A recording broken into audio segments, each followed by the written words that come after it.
이주천의 현대사 이야기 시간입니다. 며칠 전에 싱가포르에서 트럼프와 김정은이 만났죠. 그리고 그 다음에 선거가 있었습니다.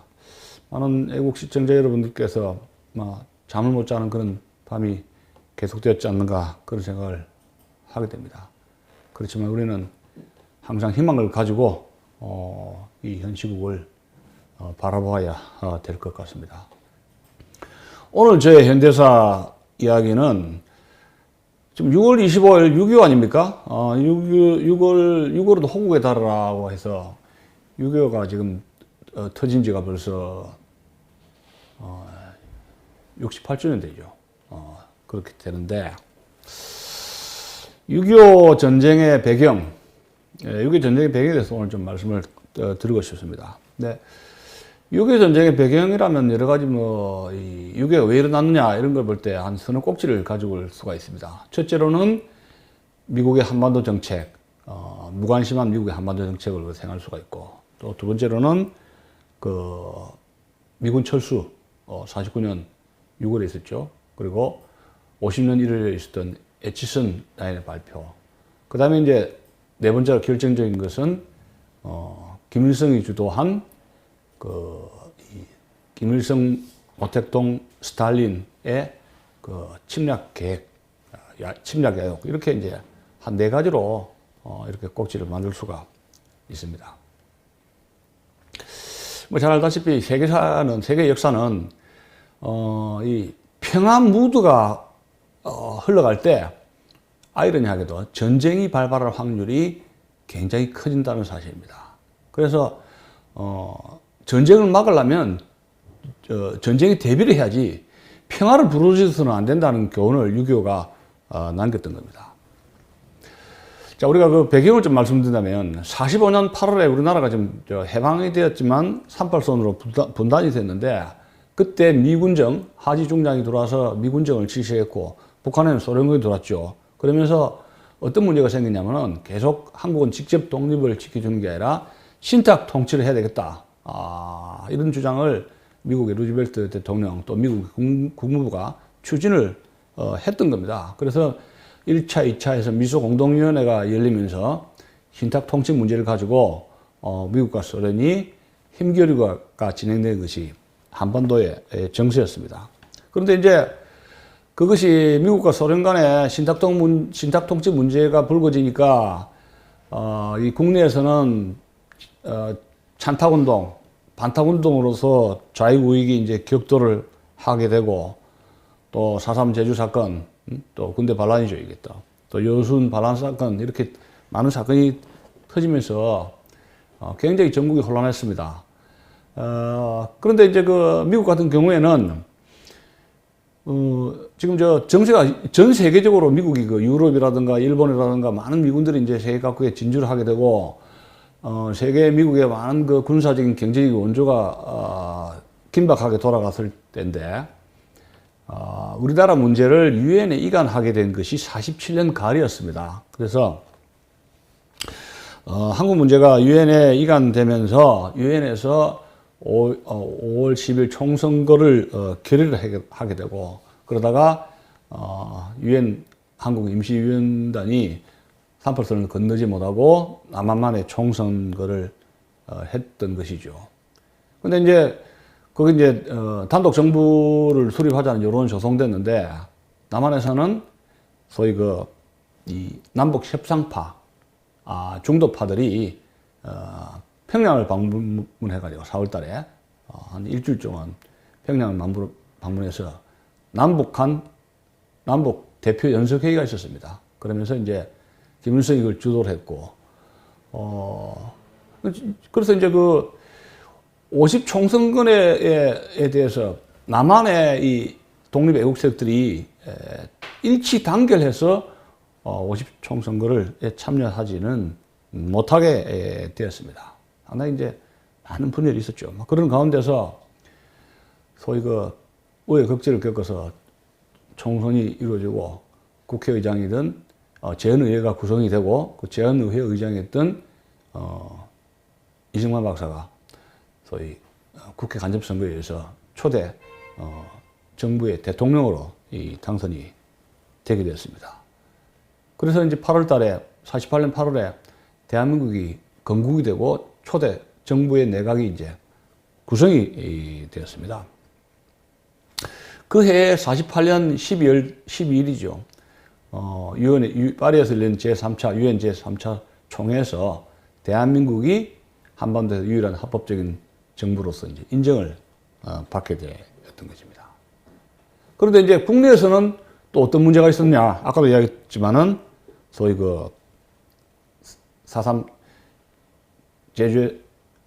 제주에서 폭동이 일어났을 때 그거를 진압하라고 했던 군 부대가 반란을 일으킨 것이 여순 반란 사건이었지 않습니까? 지금은 뭐 여순 사건이라고 이렇게 명칭을 바꿨습니다만. 그래서 국내적으로 굉장히 혼란했고, 건국은 되었지만 이 난산, 애가 나왔습니다만은 잘 먹은 애가 나오면은 이게 포동포동 하면서 이 애가 반듯하게 자라지 않습니까? 근데 대한민국은 이 세상에 태어났는데 이 난산이라는 거 있지 않습니까? 제대로 못 먹고 이 애가 나왔으면 이게 제대로 살아갈지 영양실조 비슷하게 걸린 애가 엄마라는 유엔 아닙니까? 엄마라는 유엔의 뱃속에서 막 나왔습니다.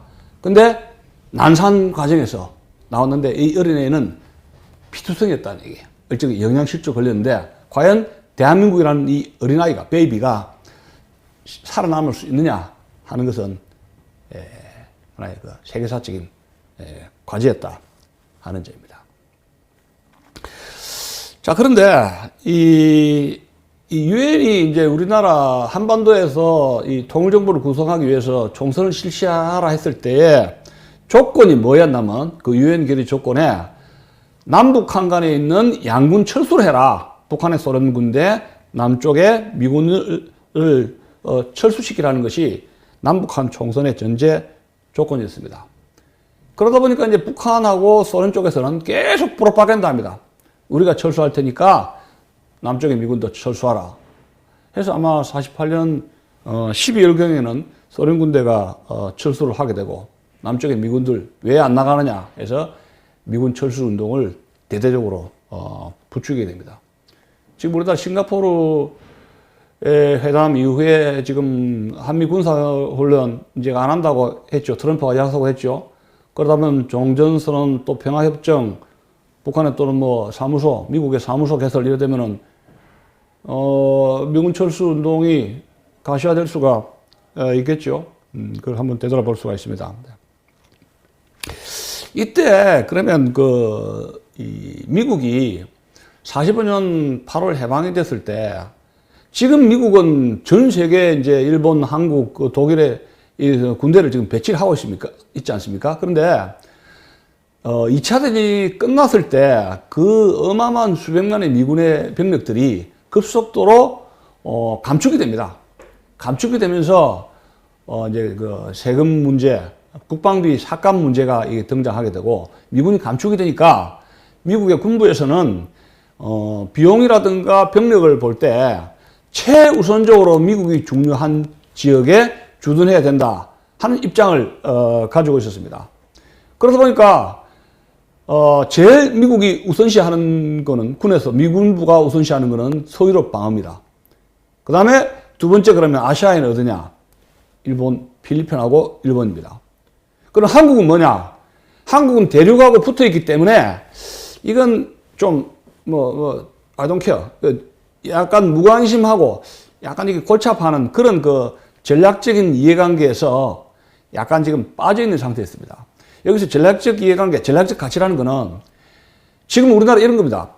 그 당시에는 남한은 굉장히 논농사가 주로 했고 경공업지대죠. KTX도 없고 유학생도 없고 무슨 제반 시설이 없고 지금 우리나라는 미국에 유학생도 많이 가고 LA 갈비 수입하죠. 그 다음에 미국 피자 먹죠. 미국 커피산 수입하죠. 그 다음 미국의 쌀, 밀가루, 옥수수 엄청나게 수입을 하지 않습니까? 미국산 소고기 또 수입을 하니까 한국의 전략적 가치라는 것은 굉장히 올라갔다 갈 수가 있습니다. 미국인들이 20만 명이 지금 서울에 한국에 주둔하고 있다 하지 않습니까? 이게 노란 자리가 됐습니다. 근데 그 당시만 하더라도 70년 전만 하더라도 한국은 있으나 미국에 그렇게 대수롭지 않은 별로 이제 관심이 별로 없는 그런 나라였습니다.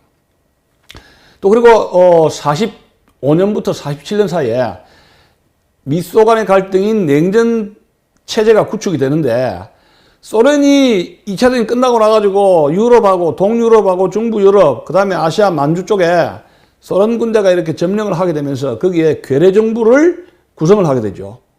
이 공산 정부를 구축을 하는 괴뢰 정부를 수립을 하니까 미국과 사이가 점점 나빠졌다는 사실.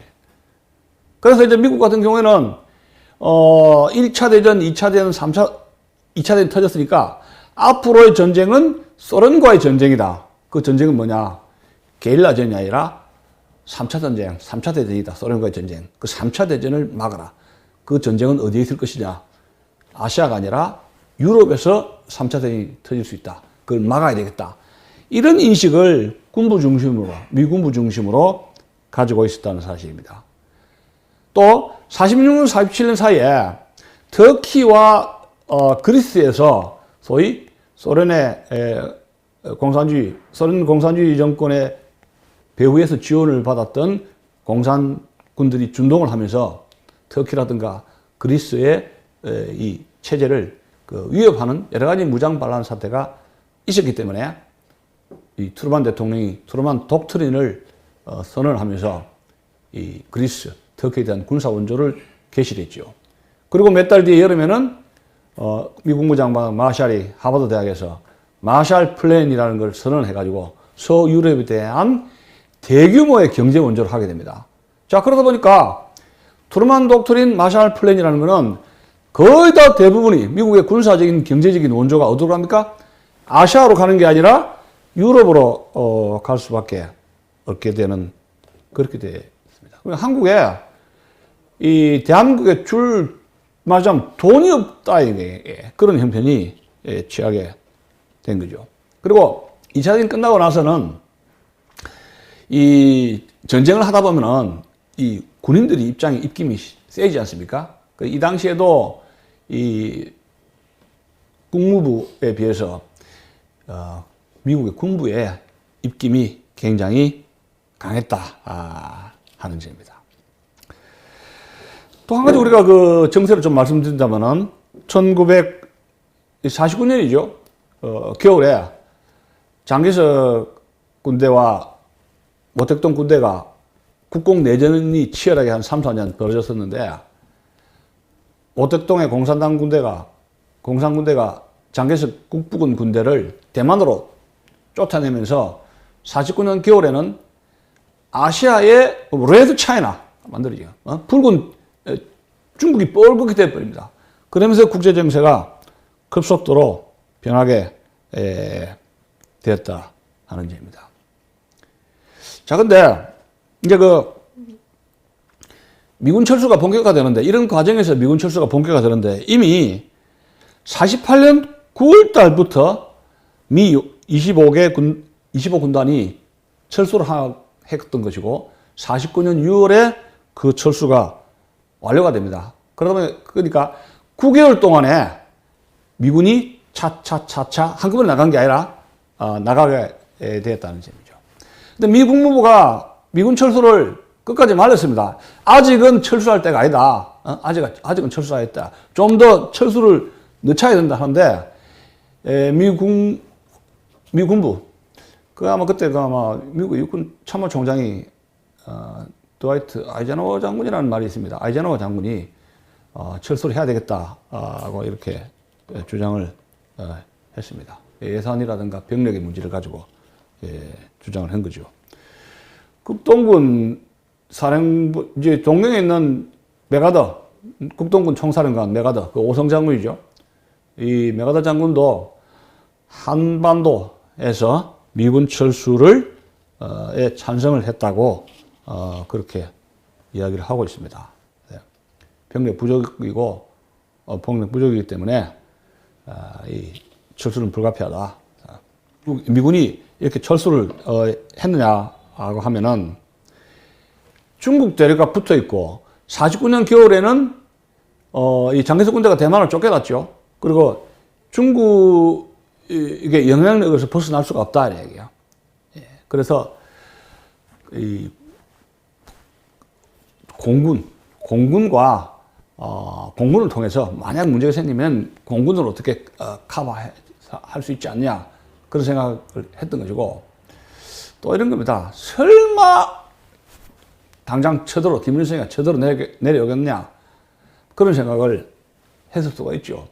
그 유교라는 것은 미국에게도 그렇고 대한민국에게도 그렇고 설마가 사람 잡는 거 있지 않습니까? 우리나라 사람들이 제가 50년대 어릴 때 이 두 가지 속담 이야기 됐습니다.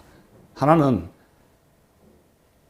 공짜라면 양재물도 마신다는 거. 50년대 얼마나 배가 고팠으면 그런 거 했겠습니까? 둘째는 뭐냐면 6.25전쟁 터지고 이야기입니다. 어릴 때 6.25전쟁 듣고 자랐으니까. 설마가 사람 잡는다 이게. 김일성이가 6.25전쟁을 일으킬 줄은 아무도 몰랐다는 거죠. 그 설마가 사람 잡는다 아닙니까? 예? 만주족 오랑캐가 조선을 칠 줄 몰랐다는 게 있었죠. 쳤습니다. 병자호란. 예? 그 다음에 임진왜란도 마찬가지죠. 외놈들. 또어떤 히토요시가 조선을 칠 줄 몰랐다. 이 또 히로부미가 한국을 먹을 줄 몰랐다 이거예요. 이 설마가 사람 잡는 겁니다. 이게 이번에 싱가포르에서의 트럼프 김정은 회담에서 김정은이가 과연 핵을 포기할까 하는 것도 설마 우리나라가 적화될까? 설마. 근데 지금 보니까 대한민국이 지금 벌거요. 적화가 내부에서 착착착 이루어지는 것이지 밖에서 6.25 때든 침략을 해가지고 적화가 되는 건 아닌 것 같습니다. 그러니까 설마 대한민국이 적화되겠냐 하는 설마가 이 사람 잡는다 이런 이야기입니다. 그래서 이제 미군 철수가 6.25 전쟁을 부추긴 하나의 원인이 되었다고 이렇게 볼 수가 있고, 그때에 한번 좀 주목을 해볼 것이 49년 12월 달에 해주 전투가 있었는데 북경은 그 따발총을 해내가지고 옹진 전투에서 국군이 전멸하는 그런 일이 있었어요. 이 김일성이 가만 보니까 국군이 경무장되고 이런 탱크도 없죠. 이 훈련이라든가 이런 탄약이라든가 이런 거 무기라든가 이런 것이 굉장히 열세가 있던 열세단 말이야. 그래서 여러 차례 미군 철수를 후에 국군을 테스트를 해봤습니다. 근데 이거 되는구나, 먹을 수가 있구나, 그런 생각을 하게 됐습니다. 야, 그때 또 한 가지 이 김구식 등 남북 협상파 일부 임시정부 요인들이죠. 그러고 남북 중도파하고 말하자면 김구의 임정파와 김규식의 이런 중도파들이 평양 가가지고 남북 대표 연석회의를 열고 내려왔는데, 그때 주장이 공동선언한 것이 남한 내의 단독 정부 수립 반대한다. 그 다음에 한반도에 양군 철수하라. 미군 철수하라. 그 이야기입니다. 양군 철수하라. 그런 주장을 하고 내려왔는데 결국은 김일성한테 이용당했지 않습니까? 그런데 이때 이 48년부터 50년 6.25 전쟁 때까지 북한에서 이 대남 방송을 선전 이런 걸 보면 38선에서는 크고 작은 국지전, 따발총이라든가 총격전이 벌어졌는데, 크고 작은 총격전이 많이 벌어졌는데, 평양에서의 신문들, 사설 같은 거 보면은 계속 대남 평화제의를 합니다. 평화 무드를 조성한 거죠. 말하자면 유장평화죠. 남북한 간에 모여서 통일된 정부를 수립하자 하면서 어쩌고 저쩌고 하면 그런 프로파간다를 6.25 전쟁 직전까지 계속 했었습니다. 그런데 결국은 그게 사기라는 것이 6월 25일 날 드러난 거 아닙니까? 김정은이 한반도 비핵화하겠다는 것을 어느 정도 믿어야 될지 솔직히 잘 모르겠어요. 시간은 이야기했지만 지켜볼 밖에 없는 것이 대한민국의 슬픈 현실입니다. 자, 어쨌든 간에 여기서 이 북한 경우에는 이 49년 6월 달에 미군이 철수하고 미국의 이 고문단 한 600명을 남겨놓고 철수를 했습니다. 그런데, 김일성이가 가만 보니까 한국군이 소위 군대가 경무장되었다는 걸 알게 됩니다. 왜냐하면 미군들이 물러가면서 일본 군대가 가지고 있는 그런 이 중무장 이런 다쭈가포라든가 이런 추루탄이라든가 이런 탱크라든가 여러 가지 중무장 그 중에서 중무장 확인은 일본으로 가져갑니다. 가져가고 한국에는 소총이라든가 무슨 바쭈카포입니까 뭐니까 해서 하여튼 이 경무장 경찰 수준의 무장을 시켜줍니다. 경찰하고 군대하고 다르지 않습니까? 네. 미국 어느 장성이 우리나라에서 우리나라의 이승만 대통령이 탱크 좀 달라 그랬더니 뭐라 했냐면은 한국은 산이 많아서 산악지대에서는 탱크전이 어울리지 않는다. 필요가 없다. 이런 이야기하고 탱크를 한 대도 주지 않았습니다. 근데 어쨌습니까? 6.25 때 탱크 T-34 북한군 내려온 탱크 부대가 242대가 내려왔죠. T-34 미디엄 사이즈인데 주행탱크입니다. 탱크에 이게 혼비백산한 거 아닙니까? 독일의 그 탱크전의 명수인 구데리안 장군이 소련군이 개발한 그 T-34 탱크를 보고 기겁을 했다 그래요. 왜냐하면 자기들 그 타이거 탱크보다도 성능이 낮는데, 예? 그래서 2차 대전 독소전에서 소련이 승리한 것 계기 중에 하나가 소련제 T-34 중형 탱크였지 않습니까? 근데 미군이 탱크 한 대 안 됐죠? 공군? 해군? 전혀 병력 증강을 안 해줬습니다. 그러면 의문이 있습니다. 왜 안 해줬느냐? 이승만 박사가 위험하다고 무초대사가 이거 너무 일찍이 출소하면 안 된다고 여러 번 무장을 시켜서 군사적인 경제적인 원조를 해주면서 병력을 빼라 했는데 미 본토에서는 왜 그럼 안 줬느냐? 미 국무의 시각은 이런 겁니다. 이거 너무 중무장시켜서 탄약이라는 탱크를 주면 북진한다 이야기예요. 북진을. 우리가 지금 북진할 힘이 어디에 있습니까? 그런데 국무부에서는 이승만 대통령의 그 레토릭이 좀 공갈이 조금 뻥이 좀 심했습니다. 그러니까 이 사람한테 너무 주면 탱크로 좀 쳐들어간다. 북진 사발을 뚫고 쳐들어간다 이야기예요. 쳐들어갈 힘이 어디 있어요? 그러니까 경찰 수준으로 경무장 시키니까 북한에서 그걸 알아낸 거죠. 그렇게 된 겁니다. 네.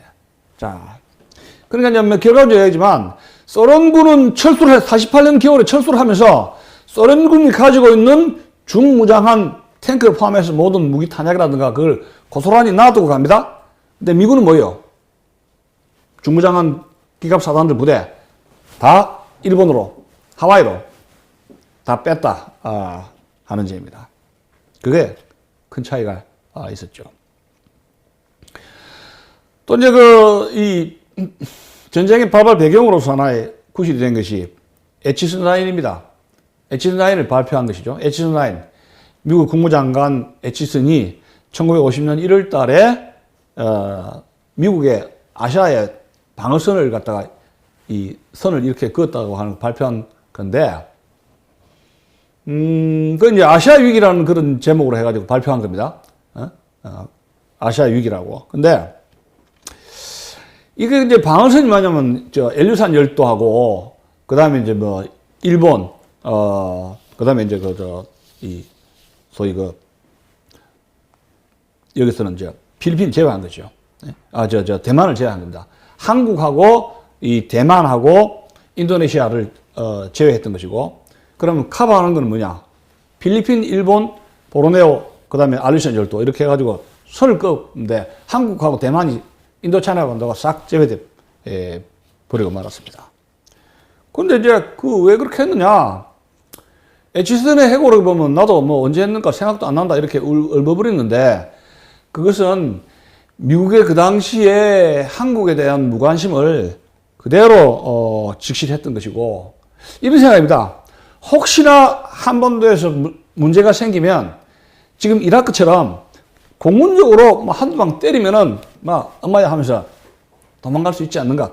격퇴시킬 수 있지 않는가, 그런 생각을 했던 것이죠.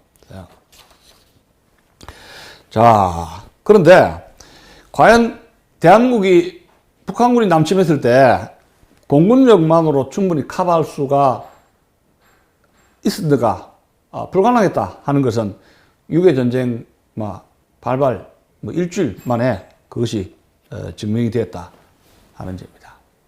자, 다시 한번 복습한다면 미국의 이 한반도에 대한 무관심, 미국이 보는 한반도의 가격이 미국은 한반도에 대한 전략적 가치가 낮다고 판단한 것이 하나고 있고, 그리고 두 번째로는 소위 이 미군 철수, 또 셋째로는 H-9을 성급하게 발표했다 하는 점인데, H-9을 발표하자 김일성이 그걸 봤을 겁니까?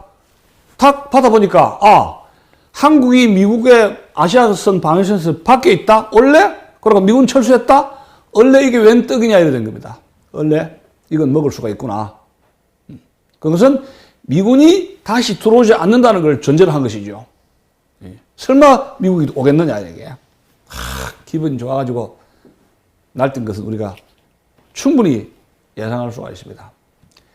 자, 에치슨 라인이 발표되기 전에도 49년에 이 김일성은 소위 모스크바에 가서 스탈린을 만났고, 또 북경 가서 모택동을 만나가지고 남침 모의를 하게 됩니다. 그러니까 이 한국전쟁은 북한의 김일성이 먼저 제안을 했죠. 제안을 해가지고 이걸 각본을 쓴다고 이야기하죠. 그리고 모스크바에 있는 스탈린이 연출하고, 그 다음에 이제 주연급 배우라고 그럽니다. 배우가 모택동이 되었다 이렇게 할 수가 있는데, 공산주의자들, 김일성, 스탈린, 모택동 이 3자 공산주의자들의 모의와 결탁에 의해서 이루어졌다 하는 점입니다.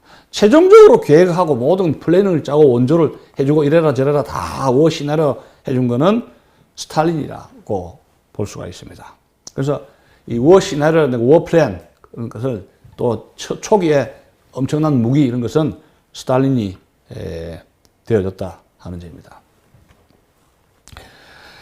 자, 그러면 이 김일성이가 이제 한번 쳐야 되겠다고 처음으로 밝힌 거는 49년 3월 5일 모스크바에서 김일성은 스탈린 만나가지고, 아이고 형님 이거 한번 혹입니다. 한번 쳐야 되겠는데 형님 좀 이렇게 좀 지원 좀 해주십시오. 이렇게 한 것이 49년 3월 5일 모스크바에서 스탈린과의 면담 때 그런 이야기를 했다 그래요. 근데 스탈린 원수가 이거 되겠느냐, 제일 먼저 우려하는 것이 미군의 컴백이죠. 미국이 다시 들어오면 어떡할 거냐, 이런 이야기. 이게 소련이 미국하고 전면전쟁 붙어가지고는 자신이 없어요. 그래서, 아직은 아니야. 이게 좀 시기상조를 하겠죠. 좀 더 두고 보자 해서 이제 김일성의 야욕을 제지시키게 됩니다. 그리고 또 한 가지는 이제 50년 1월 17일입니다. 김일성이가 평양에서 소련 대사 간원에게 때가 무르익었다고 하면서 소련 대사관에게 한 이야기 이렇게 이야기를 하고 있습니다. 이제는 중국의 통일이 완료되었으므로 남한을 해방시킬 차례다. 이렇게 하면서 소련 대사관에게 언급했다는 것이죠. 왜냐하면 미군 철수도가 있었고 H-9 발표가 됐지 않습니까? 그러면 남한은 치면은 무주공산으로 먹을 수가 있단 말이야. 한 달 만에 먹을 수 있다. 그렇게 한 것입니다. 그러면 소련으로 볼 때는 이거 6.25 남침 문제는 중국과 모택동하고 상의를 해야 되겠다. 그렇게 해가지고 모택동과 스탈린은 남침했을 경우에 지원할 것을 서로 약속을 했던 것입니다. 특히 이제 모택동 군대가 가지고 있는 어마어마한 그 인민군 병력을 동원시키겠다. 대규모의 군사작전을 벌이겠다 하는 것을 이제 모택동이가 약속을 한 것이죠.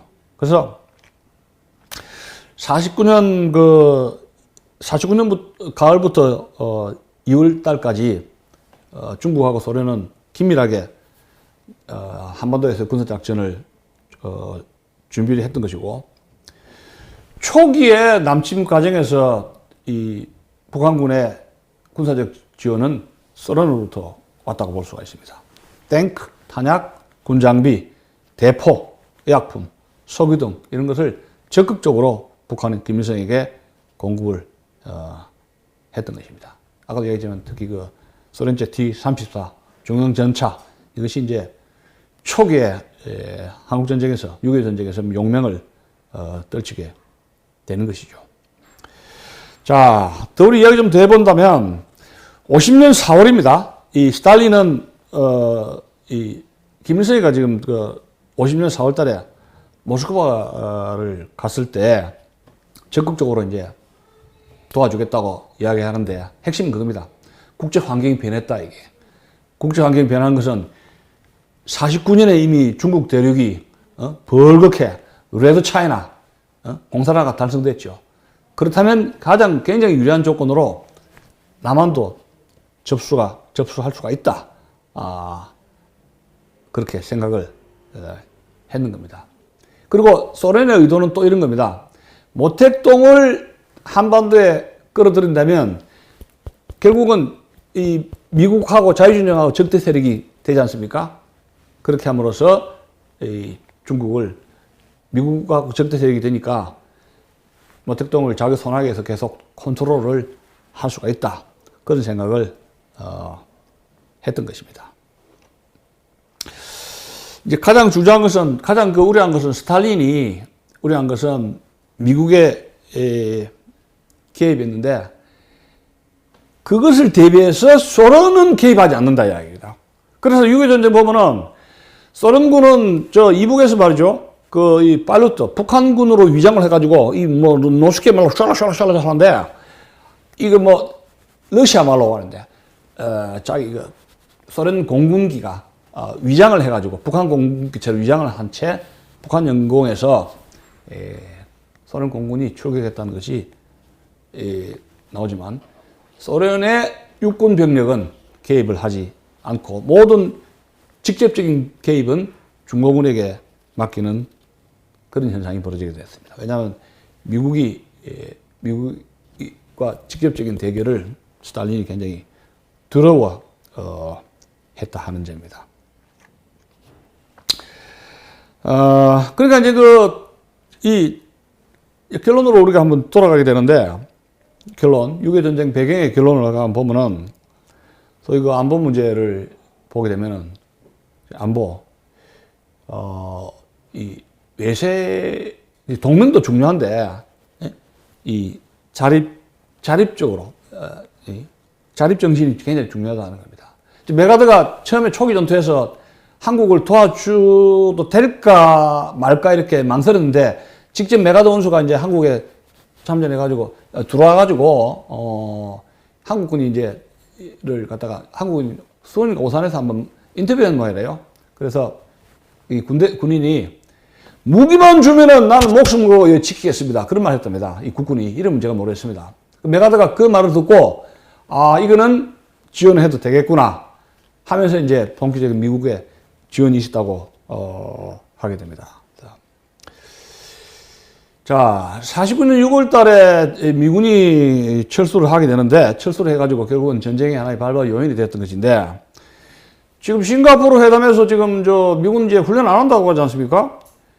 그렇다면 이제 정전선언, 평화협정까지 체결을 그런 구도로 이제 갈 수밖에 없게 되는데, 지금 가만 보니까 지금 야당이 지금 참패도 했고, 개헌이라든가 이런 해서 이제 문재인 정권이 하는 대로 이제 따라갈 수밖에 없는 그런 게 되는데,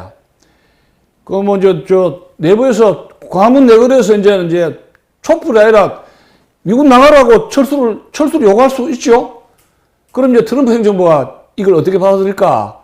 싫으면 난 갈게. 그럴 수 있는 거 아닙니까? 그럴 때, 주한미군 철수 문제 어떻게 처리해야 될지 곰곰이 대비를 하지 않을 수가 없습니다. 자, 누누이 말씀드리자면은 4.27 판문점 선언이라든가 이런 싱가포르 회담이 대한민국의 요새 70년 이 대외 관계에서 이렇게 격변할 수가 없는 그런 상황으로 지금 가고 있습니다.